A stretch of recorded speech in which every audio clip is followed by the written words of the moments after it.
ሚያዝያ 15 ቀን የመጥምቁ ዮሐንስ አንገት 15 ዓመት ስታስተምር ኑራ በዚህ ዕለት ስለማረፏ ስንቶቻችን እናውቃለን? የቅዱስ ዮሐንስ አንገቱ ከተቆረጠ በኋላ ራሱ በአየር ውስጥ እየበረረች 15 ዓመት ስታስተምር ከኖረች በኋላ በአረቢያ ምድር በግልጽ ታይታለች። ይኸውም የሆነው እንዲህ ነው።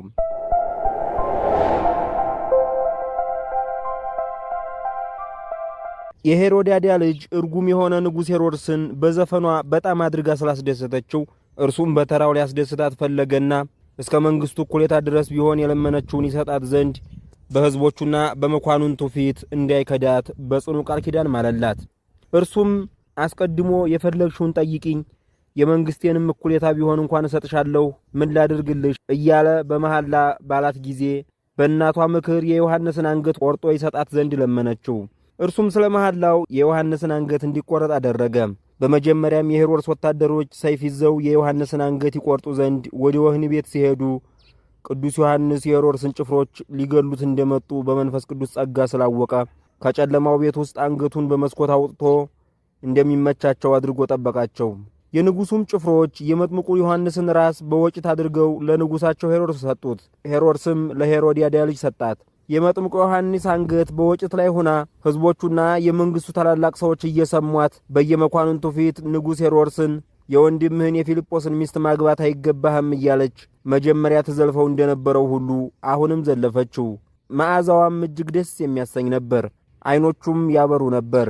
የሄሮድያዳ ልጅ የመጥምቁ ዮሐንስን ራስ ወስዳ ለእናቷ ልትሰጣት ስትል ዓይኖቹ እንደ ፀሐይ ሲያበሩ ብታየው ንጉሥን አትፈራምን በማለት ተቆጣች። በመቀጠልም እነዚህን ዓይኖቹን በወስፌ እያወጣሁ ጥላቸዋለሁ፣ ምላሱንም ዳግመኛ እንዳይገስጽ ቆርጬ ጥላታለሁ በማለት ፊቱን በጥፊ ለመምታት እጇን ስታነሳ ያን ጊዜ የዮሐንስ ራስ ክንፍ አውጥታ ወደ ላይ በረረች። በአየር ላይ ሳለችም ዳግመኛ የተረገምሽ ሄሮድያዳ የባለሽን ወንድም ሄሮድስን ማግባት አይገባሽም፣ ቀድሞ የምዘልፍሽ አሁንም የምዘልፍሽ እኔ ነኝ እያለች የዮሐንስ ራስ የቤቱን ጣሪያ ሰንጥቃ እንደ ንስር በአየር በራ ሄደች። ከዚህም በኋላ ለጥፊ የዘረጋችው የሄሮድያዳ እጆች ከትከሻዋ እየተቆረጡ መሬት ላይ ወደቁ። ሰውነቷንም መሬት አፏን ከፍታ ዋጠቻት። ዘፋኟ ልጇም አብዳ የቤተ መንግስቱን ዕቃ ሁሉ መሰባበር ጀመረች።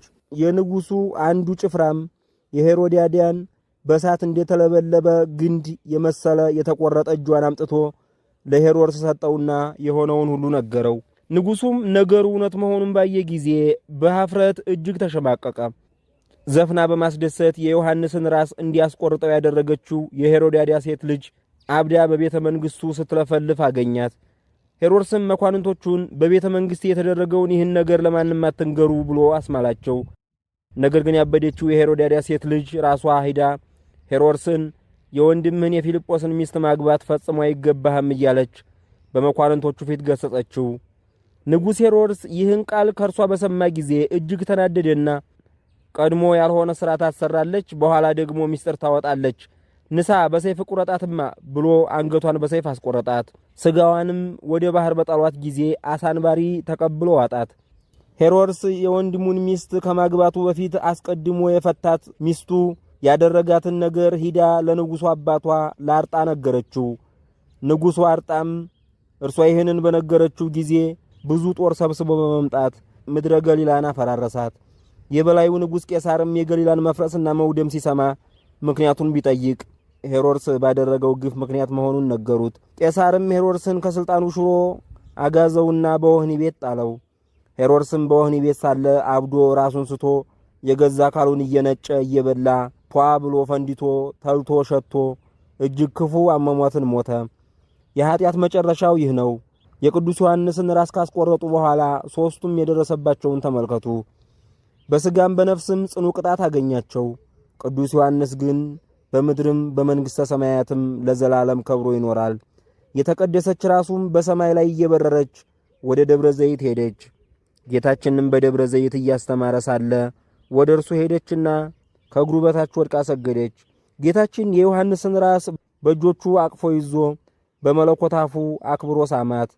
እመቤታችንም የዮሐንስን ራስ በጌታችን እጅ ላይ ሆና ባየቻት ጊዜ በሐዘን እጅግ አምርራ አለቀሰች። ጌታችንም ቅድስት እናቱን ካረጋጋት በኋላ ክብርት እናቴ ሆይ አታልቅሽ፣ እነሆ ዮሐንስ ሙቶ እንዳየሽው እኔም ደግሞ ሞታለሁኝ፣ እገደላለሁኝ። ነገር ግን የኔ ሞት እንደ ዮሐንስ አንገቴን በሰይፍ ተቆርጬ አይደለም፣ እጅና እግሬን በብረት ተቸንክሬ በመስቀል ላይ ተሰቅዬ ነው። ቀኝ ጎኔንም በጦር እወጋለሁ፣ ደምና ውሃ ከጎኔ ይፈሳል አላት። ሌላም ብዙ ምስጢርን ነገራት፣ አጽናንቶ አረጋጋት። ከዚህም በኋላ ጌታችን ወደ ቅዱስ ዮሐንስ ራስ መለስ ብሎ እንዲህ በማለት ሥልጣን ሰጣት። እነሆ መንፈስሽን በራስሽ ውስጥ አድርጌያለሁ፣ በሰማይም የምትበሪበት እንደ ንስር ክንፍ ሰጥቼሻለሁና እንደ ንስር በሰማይ እየበረርሽ በዓለም ሁሉ እየዞርሽ የሄሮድስንና የሄሮድያዳን ኃጢአት ግለጭባቸው። እስከ 15 ዓመት ድረስ ገቢረ ተአምራት የምታደርጊበት ኃይሌን መንፈሴን በአንቺ ላይ አደርጋለሁ አላት። ዳግመኛም ጌታችን ዮሐንስን እኔም ከ3 ዓመት በኋላ ለአዳም የሰጠሁትን ተስፋ ፈጽሜ በሞቴ ወደ ሲኦል ወርጄ ነፍሳትን ከዲያብሎስ እጅ ማርኬ በሦስተኛው ቀን ከሙታን ተለይቼ ተነስቼ ወደ ባህሪ ክብሬ ተመልሼ ወደ ሰማይ አድርጌ በአባቴ ቀኝ በተቀመጥኩኝ ጊዜ ከ15 ዓመት በኋላ እርጉም ሄሮድስ ካስፈጃቸው ከትንንሾቹ ሕፃናት ጋር ትሆኝ ዘንድ ራስህን ተሸክመው ወደ አባትህ ወደ ዘካርያስ ያመጧት ዘንድ እኔ መላእክትን እልካለሁ። ዛሬ ግን ነፍስህን በእኔ ቀኝ በአባትህ በዘካርያስ አጠገብ አኑሬያታለሁ። መንፈስንም እስከ 15 ዓመት በራስህ ውስጥ እንዲትኖር አዝዣለሁ። ሥጋህም ከነቢዩ ኤልያስ ጋር እንዲቀመጥ አድርጌያለሁ አለው። ከዚህም በኋላ ጌታችን እንዳዘዛት የመጥምቀ መለኮት ቅዱስ ዮሐንስ ራስ እንደ ንስር በአየር ላይ እየበረረች የምታስተምር ሆነች። በምስራቅ በኩል ሄዳ በአረብ አገር ውስጥ በሰማይ ላይ ስታስተምር በግልጽ ታይታለች። ነጋዴዎች ድምጿን ሰምተውና አይተዋት እጅግ ተደስተው ገንዘባቸውን ሁሉ ጥለው የቅዱስ ዮሐንስን ራስ ለመያዝ ሰውነታቸውን ብዙ አደከሙ። ነገር ግን ለመያዝ አልታደላቸውም። ከዚህ በኋላ ከሰማይ የምትያዝበት ጊዜ ስላልደረሰ ሰውነታችሁን አታድክሙ የሚል ድምፅ ስለመጣላቸው መፈለጋቸውን ተው። የቅዱስ ዮሐንስ ራስ 15 ዓመት ስታስተምር ኑራ ሚያዝያ 15 ቀን በአረብ አገር አረፈች። የታዘዙ ቅዱሳን መላእክት መጥተው ከቅዱስ ዮሐንስ ራስ ከተባረኩ በኋላ በታላቅ ዝማሬ እያመሰገኑ የቅዱስ ዮሐንስን አንገት ወስደው ከነቢዩ ኤልሳ መቃብር ውስጥ አብረው ቀበሯት። ቅድስት ነፍሱን እያመሰገኑ ወደ ሰማይ አሳረጓት። ከዚያም በስሉስ ቅዱስ ዙፋን ፊት ወድቃ ከሰገደች በኋላ አባቷ ዘካርያስንና እናቷ ኤልሳቤጥን እጅ ነሳቻቸው። ከዚህም በኋላ በሦስተኛው ሰማይ ውስጥ ተቀመጠች። ጌታችን ሦስቱን ሰማየ ሰማያት ርስት አድርጎ ሰጥቶታልና። መጥምቀ መለኮት ቅዱስ ዮሐንስ መላ ዘመኑ 45 ዓመት ከ8 ወር ነው። 2 ዓመት በእናት አባቱ ቤት ተቀመጠ። 28 ዓመት በበረሃ ብቻውን ኖረ። 8 ወር እርጉም ሄሮድስ አንገቱን ከማስቆረጡ በፊት ሲያስተምር ቆየ። 15 ዓመት አንገቱ ከተቆረጠች በኋላ በዓለም ዙሮ ሲያስተምር ኖረ። ይህች እጅግ የከበረች የመጥምቀ መለኮት ቅዱስ ዮሐንስ ራስ እኛው ሀገር ኢትዮጵያ ውስጥ ነው የምትገኘው። ይህንንም መጽሐፈ ጤፉት በደንብ ይገልጽልናል። ለስም አጠራሩ ክብር ይግባውና የቅዱሳን አምላክ ልዑል እግዚአብሔር ቅዱስ መስቀሉን በታምራት አባቶቻችን ወደ ሀገራችን እንዲያመጡ ሲያደርግ የብዙ ቅዱሳንን አጽም አብሮ ሰጥቶናል። ከዚህም ውስጥ የመጥምቀ መለኮት ቅዱስ ዮሐንስ የከበረች ራሱ አንዷ ናት። እርሷም በግሸን ደብረ ከርቤ በእግዚአብሔር አብ ቤተ መቅደስ ውስጥ በክብር ተቀምጣ ትገኛለች። ያመጣጧም ነገር እንዲህ ነው። የቅዱስ ዮሐንስ ራስ 15 ዓመት ስታስተምር ኖራ ሚያዝያ 15 በአረብ አገር ካረፈች በኋላ የታዘዙ ቅዱሳን መላእክት ወስደው በነቢዩ ኤልሳ መቃብር ውስጥ ቀበሯት። ከብዙ ዘመን ቆይታም በኋላ በገንዘብ ድሆች በሃይማኖት ግን ባለጸጎች የሆኑ 2 ደጋግ ክርስቲያኖች ለአርባ ጾም ስግደት ወደ ኢየሩሳሌም መጥተው ሳለ መጥምቁ ዮሐንስ ለአንደኛው በራእይ ተገለጠለትና የከበረች ራሱ ያለችበትን ቦታ ነገረው። እርሱም ወዲያመለከተው ቦታ ሲሄድ የቅዱስ ዮሐንስን ራስ በሸክላ ዕቃ ውስጥ አገኛት። መዓዛዋንም እጅግ የሚመስጥ ነበር።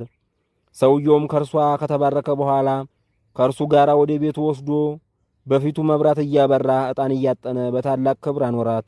እርሱም በሞት ካለፈ በኋላ ለእህቱ ምስጢሩን ነግሯት በክብር ስትጠብቃት ኖረች። የቅዱስ ዮሐንስ ራስ በአንድ አርዮሳዊ ሰው እጅ እስክትገባ ድረስ ከአንዱ ሰው ወደ አንዱ ሰው የምትፋለስ ሆነች።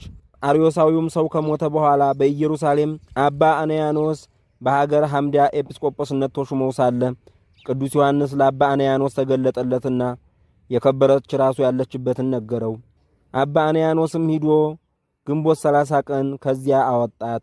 ይህም የካቲት 30 ቀን ካገኛት በኋላ ዳግመኛ ያገኘበት ነው። የመጥምቁ ዮሐንስ ራስ ከነቢዩ ኤልሳ መቃብር ውስጥ አብረው ካኖሯት ከብዙ ዘመን በኋላ የነቢዩ ኤልሳና የመጥምቁ ዮሐንስ አጽም ሰኔ 2 ቀን ፍልሰት አጽማቸው ሆነና በፈቃድ እግዚአብሔር በተአምር ወደ እስክንድርያ ሄደ። የቅዱሳኑም አጽም እስክንድርያ እንደደረሰ ቅዱስ አትናቴዎስ ሕዝቡን ይዞ በታላቅ ክብር ተቀበላቸው። በዓላቸውንም በደስታ ከበረላቸው። በስማቸው ቤተ ክርስቲያን አሳነጸላቸውና አጽማቸውን በክብር አስቀመጠው። የቅዱሳኑም አጽም በእስክንድርያ እጅግ ድንቅ ድንቅ የሆኑ ታምራትን እያደረገ ብዙ ዘመን ኖረ። ከአባይ ወንዝ ውጭ ሕይወት የሌላቸው ግብጾች አምፀው በሀገሪቱ ያሉ ክርስቲያኖችን ያሰቃዩ ጀመር። ሊቀ ጳጳሳቱ አባ ሚካኤልንም አሰሯቸው። ይህን ሲሰሙ አጼ ዳዊት ሱዳን ድረስ ዘምተው የአባይን ወንዝ አቅጣጫውን በማስቀየር ግብፃውያንን በራብ ሊፈጇቸው ሲሉ እስላሞች የግብፅ መሪዎች ሊቀ ጳጳሳቱን ከእስር ፈቷቸውና አከበሯቸው። አጼ ዳዊትም የግብፁ ሊቀ ጳጳሳት ከእስላሞች ግዞት እስራት ካስፈታቸው በኋላ ሊቀ ጳጳሳቱና ክርስቲያኖች ተመካክረው ብዙ ወርቅ እጅ መንሻ አድርገው ቢሰጧቸው ንጉሳችን ግን የዳነው በጌታችን በኢየሱስ ክርስቶስ ነው እንጂ በሰው ነውን? እኔስ ወርቅና ብር አልሻም፣ የጌታዬን ቅዱስ መስቀል ስጡኝ እንጂ ብለው መልእክት ጽፈው እጅ መንሻውንም መልሰው ለግብጾች ላኩላቸው። አጼ ዳዊትም የአባይን ወንዝ አለቀቀላቸውም ነበርና ገዢዎቹ እጅግ ተጨንቀው ሊቀ ጳጳሳቱንና ኤጲስቆጶሳቱን ካህናቱንም ሁሉ ሰብስበው የኢትዮጵያዊውን ንጉሥ ፈቃዱን እንዲፈጽሙለት ነገሯቸው።